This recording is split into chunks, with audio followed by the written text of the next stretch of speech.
From where I'm standing, I can see almost half the country.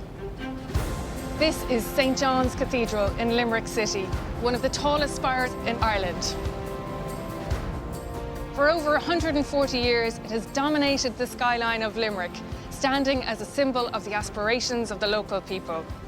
This cathedral and its magnificent spire represent one of the most exciting periods when we went about building Ireland.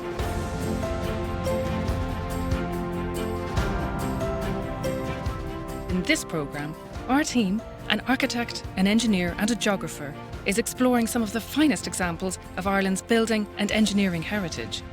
And this time, we're scaling the heights of St. John's Cathedral in Limerick.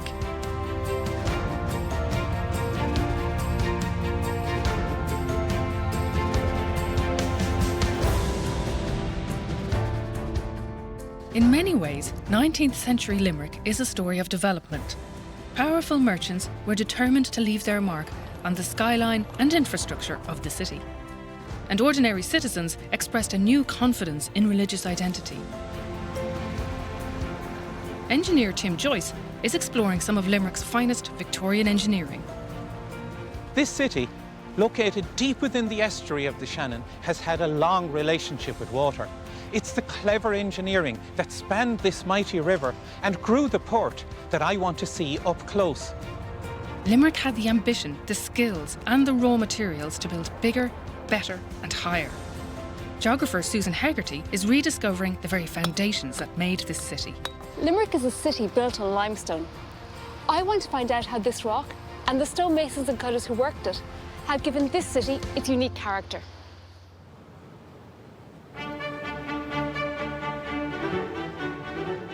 Architects like me are always interested in how the history of a town and its people can be told through its buildings. St. John's Cathedral in Limerick is a striking structure, and it's one with a fascinating story to tell.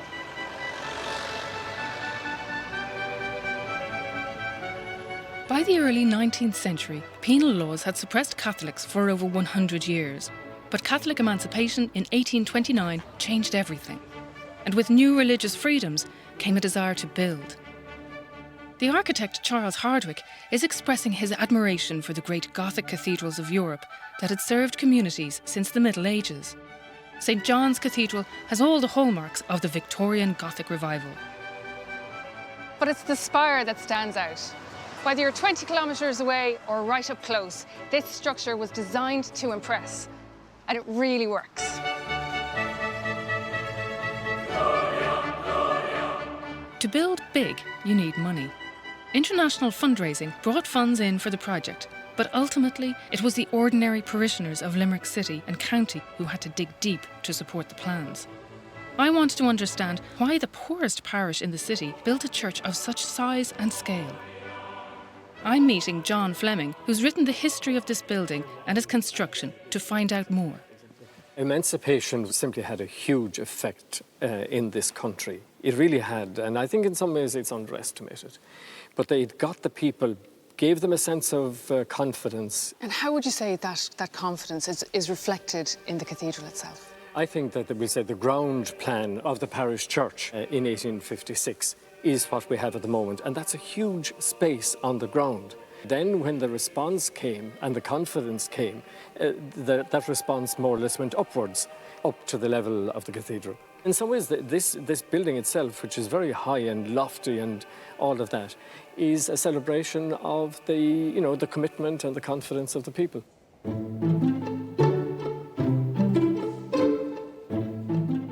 Confidence fed an ambition, and plans for a church became plans for a cathedral. With the architect's design soaring upwards, taller side walls would have to support the 150-ton slated roof. Gothic-style cathedrals use flying buttresses to support these side walls, with lean-to roofs covering the aisles. But here, the width of the side aisles meant that flying buttresses wouldn't work. These aisles have their own A-frame roofs, giving St. John's Cathedral its unique profile. Built with local limestone by local masons, it was a proud Bishop John Ryan who consecrated the new cathedral in July 1861. But the aspirations and the vision of the Bishop of Limerick didn't finish there.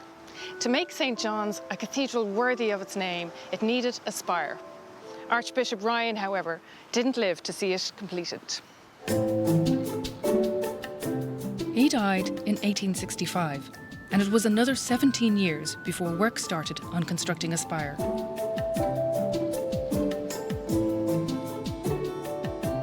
Catholicism in post-famine Ireland was asserting itself through architecture and stone. The craft involved in shaping that stone is being explored by Susan. Limestone was quarried all over Limerick City, from Garryowen, Rossbryan and Altamira, places that are now part of modern Limerick. Limerick's association with limestone comes from the bedrock of the city, a plateau of calcium carbonate that solidified over 320 million years ago. Back then, Ireland was on the equator and was covered by a warm tropical sea. The natural environment of Limerick would be more similar to the tropical Great Barrier Reef off the coast of Australia than the cool, temperate environment of today. If you look closely, you can sometimes see what lived in this tropical sea.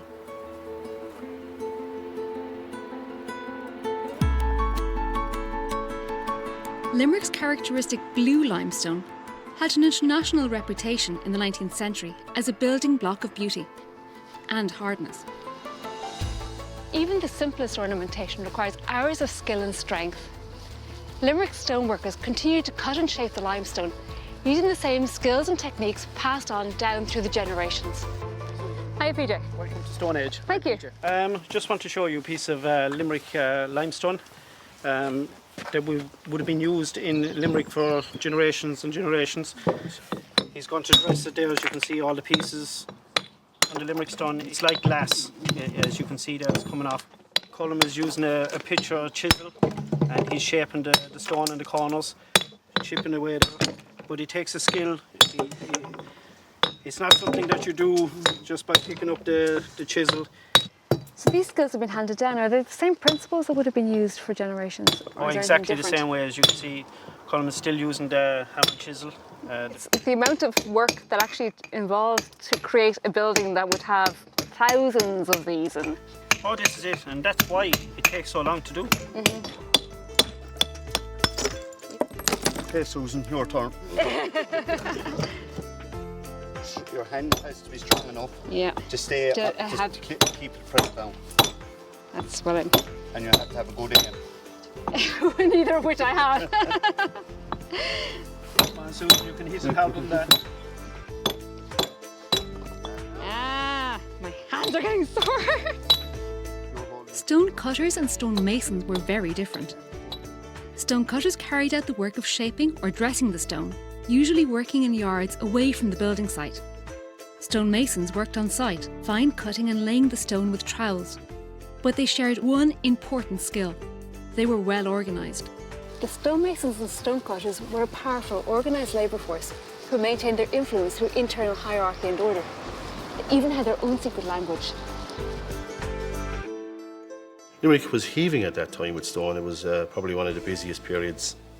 People who worked on these very big projects, they would have more or less camped out on the projects. As a matter of fact, I have one of these ceremonial aprons. Michael McNamara is a fourth-generation stonecutter. And at the Limerick City Museum, he gave me an insight into their world. So, Michael, what was the secret language? Yes, the secret language was very important as well, I suppose, back in its day. When they come on site, they'd use the language by way of introduction.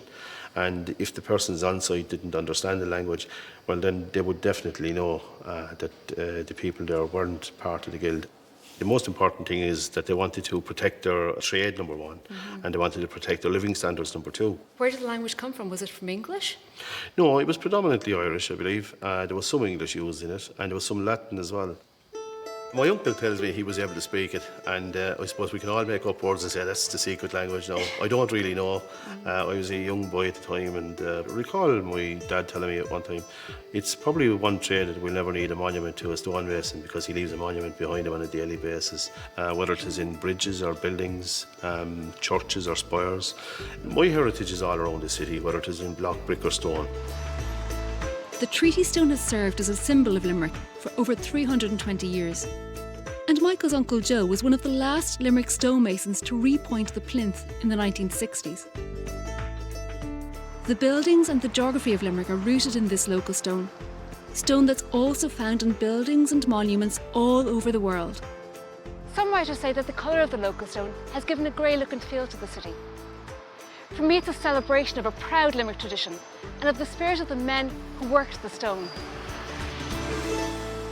By the middle of the 19th century, a magnificent Gothic revival cathedral had been built in one of the poorest parishes in one of the poorest cities in Ireland. Limerick had always had clear lines of social segregation between rich and poor. It's a pattern that can be read in the maps, business districts and in the architecture of the city. I'm meeting local historian Declan Hassett to find out more about how the city of Limerick was evolving. So Limerick, in the late 19th century, it's a city of many parts, but what are those parts and how are they changing? I suppose you could describe Limerick as a tale of three cities. You have the old English town, the original part down at King's Island, where King John's Castle is, Nicholas Street, which was the main street during medieval times. And then growing here into the Irish town, and then the rapid expansion city of this, I suppose, really from the 1750s up to the 1830s, there was a huge expansion in Limerick. There was a property boom, if you like. So once the Georgian era came and the rich in Limerick saw places like London, Dublin, Bath being built in these beautiful Georgian buildings, they wanted a slice of that as well.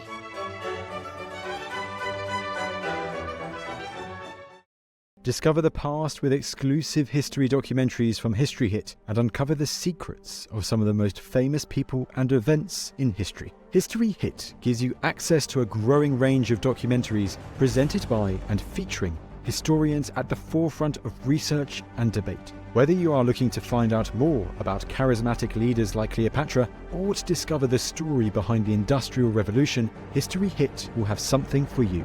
We also aim to bring you the stories and legends that shaped our world through our award-winning podcast network. Sign up now for a free trial and Absolute History fans get 50% off their first 3 months. Just be sure to use the code AbsoluteHistory at checkout.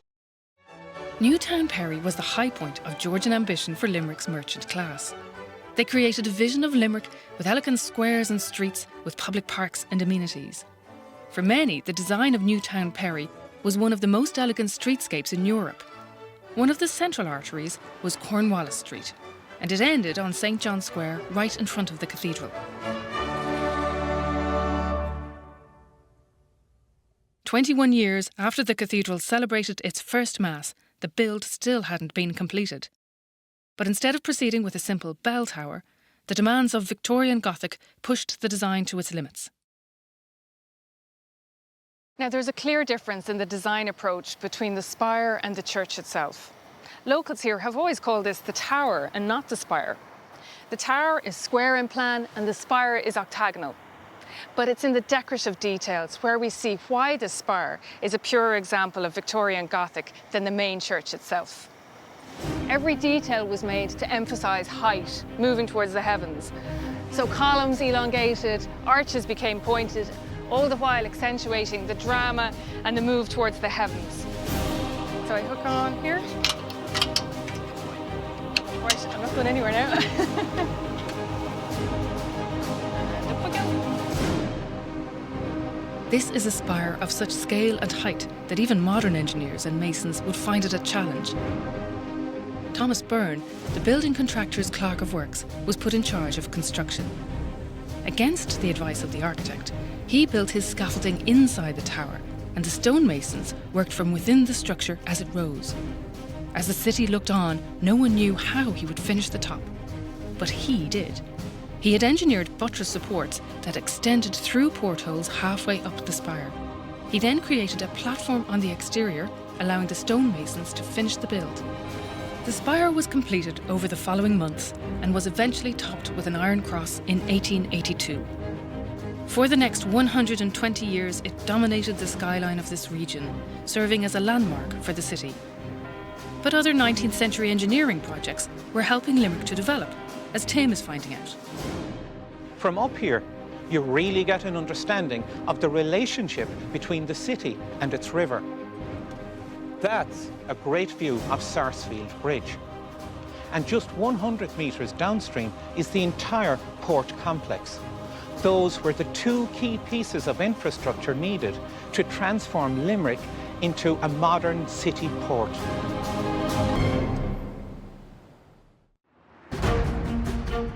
By the 1820s, only one bridge connected Limerick City to County Clare. But in 1823, the Westminster Parliament funded the Limerick Bridge Commissioners to improve the city's infrastructure. The commissioners knew the city had to expand, but crossing the surge of the Shannon was not that simple. They had another problem. Ship traffic was totally dependent upon the tide. Vessels could be left high and dry, waiting for waters to rise before they could move off again. The city authority needed to find a way for the port to become independent of the tides. First, though, they needed to build a bridge. Bridging the Shannon posed a serious engineering challenge in the early 19th century. Over the previous 150 years, 3 bridges had collapsed here because of the immense tidal forces coming up the river and the raw power of the Shannon coming down. Work began on the then Wellsley Bridge in 1827, designed by one of the most famous bridge builders of the day, Alexander Nemo. Limerick needed a bridge that could cope with everything the Shannon waters could throw at it. When we build a bridge, weight is an obvious concern, along with the amount of material used and cost. These arches are very strong, but they have been built using an unusual technique called bell mouthing. An arch looks like a simple curve up front, but take a look from inside. These elegant elliptical arches are complicated to build, but are incredibly sturdy and allow the greatest amount of water to flow through the bridge. The design meant the build was slow, intricate and expensive, and would have consequences for the development of Limerick. It was actually based on a French bridge, the Pont de Neuilly in Paris, which had been designed 50 years earlier. This was smaller. I think it was about half the size. Local historian Judith Hill has written extensively on the building of Limerick. The bridge turned out to be very expensive. When there was a loan organised for 100,000, and the bridge component of that was to be about 23,000. And in the end, it took 11 years to build, and it cost over 89,000. But it is a beautiful design. The result is aesthetically pleasing, I think. The massive overrun in cost meant the people of Limerick had to pay tolls for years to cross Wellsley Bridge. The bridge commissioners now turned their attention to growing shipping trade and commerce into the city, and that meant a floating dock.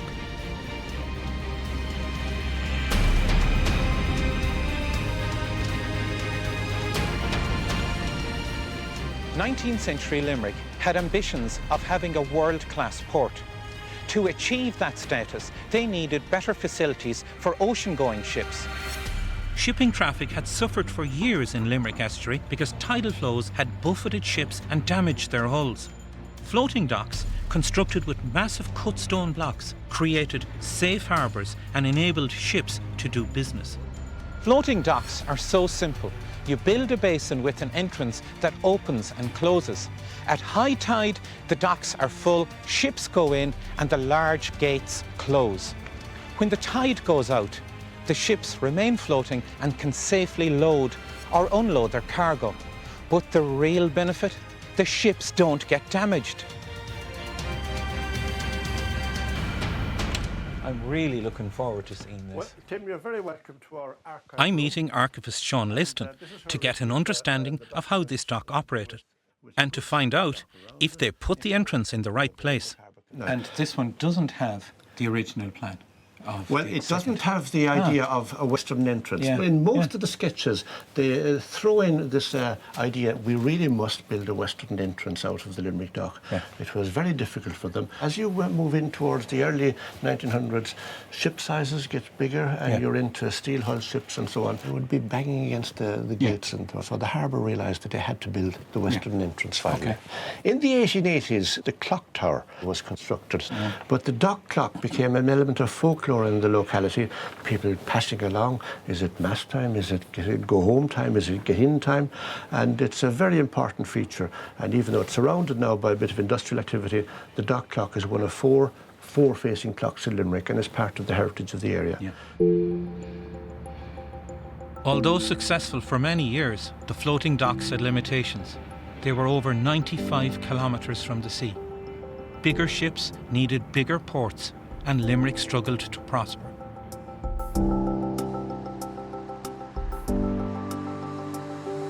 The story of our built urban environment knits together ideas about space, place, and people. The skills and crafts of the people who built Limerick can still be seen in the buildings of the city. One family have for the past 4 generations used their artistic and design skills to portray the glory of God, and they're still working from a studio in the heart of the city. How are you? Nice to meet you. Very nice to meet you. How are you? Too. Good, thank you. What a beautiful studio. Yeah, it's very original. You know, we were here since about 1880 in this building. James Hodkinson, born in Manchester in 1825, took an apprenticeship in ecclesiastical decoration under the famous Victorian architect Augustus Welby Pugin. His great-great-grandson, Randall, explained why there was a significant demand for the Hodkinsons' services. There were between 3,000 and 3,500 churches built in Ireland between 1830 and 1930. And 24 cathedrals, so there was a massive amount of work in the country. Would you be able to show some of your drawings and how it would work, Randall? Yeah, I have some drawings here of the St. John's Cathedral even. And these date back to the 1890s, and they show the decoration that was on all the walls in the cathedral. And if you look, it shows the different types of borders that could be used, you know. Yeah. And these would be made here in the studio? They were all made here by my great-grandfather or my grandfather, or down the generation. I'm curious to know, were there pattern books that might have been used? Oh yes, there was, yeah. This is one now, and it's just on patterns of decoration from all over the world. This one dates to, I think, about 1860 or that. These are very Gothic designs then, you know, you've got the trefoils and because Pugin designed... Oh, he did, yeah. He designed a lot of patterns that were used mainly in the Gothic churches. Would there be particular colour ranges? Or? Oh, there would have been. If you look at the old drawings, it's similar colour styles were used at the time. And then you have to think back too that paint wasn't commercially available then. Paint was mixed by hand, and all the paint would have been mixed here in the workshop. It was only from about 1880 to 1900 that paint became commercially available. So when you work on restoration projects now, would you sometimes try to match the existing pigments? I would replicate it to keep it authentic. The decorative and architectural details of this building are several generations removed from the Gothic of the Middle Ages. Church building projects all over Ireland were being designed and built to show the world that a new era for Catholics was emerging, and Augustus Welby Pugin was the movement's chief architect. Pugin's belief that the medieval Gothic was the most fitting and true expression of Christian values completely transformed church architecture in Britain and Ireland. This Gothic revivalism was a confident, expressive style, and one that was embraced by a rapidly expanding and assertive Irish Catholic Church.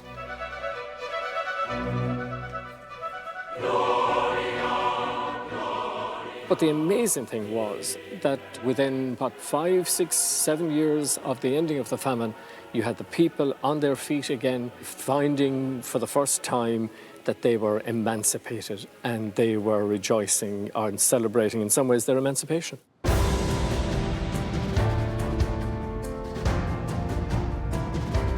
Limerick City retains wonderful flourishes of Victorian grandeur in its streetscapes and infrastructure. But it's St. John's Cathedral which still cuts an imposing presence on the landscape. This building represented a striking achievement, architecturally and spiritually, for the people of St. John's Parish and beyond. Limerick is very much a 19th century city. From the 1830s on, bridges, docks and churches were constructed in response to the economic stagnation and the hunger of the Great Famine. And it's a legacy that we can see every day in the very fabric and the atmosphere of this city.